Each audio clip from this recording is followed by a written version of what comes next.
অনেকদিন তো বিয়ে হলো, তোমার কি মনে হয় না শ্বশুরকে একটু চা করে দিই? হ্যাঁ মা, আপনিও তো জানেন আমি এতদিন বিয়ে করে এসেছি, তো আপনারও একটা বিবেক নেই যে আমাকে একটু বৌমাকে একটু চা করে দিই? হ্যাঁ, আমি কেন আপনার রান্নার লোকই চা করে দেবে? আপনি কেন চা করে দেবেন না? আপনি তো চাটাও করে দিতে পারেন মা।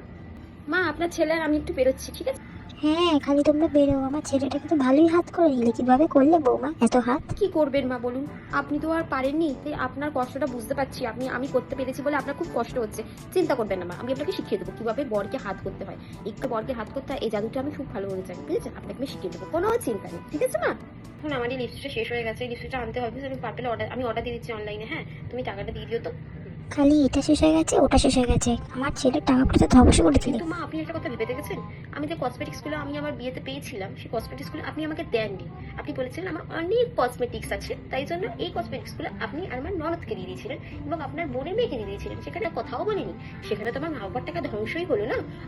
বিয়ের তত্ত্বে কিরকম শাড়ি দিয়েছে তোমার বাড়ি থেকে, ও, আমার তো ভালোই তাহলে লাগে। বিয়েতে যে শাড়িটা আপনাকে দেওয়া হয়েছিল মা, তাহলে সেটা পরছেন কেন? দিয়ে দিন আমাকে।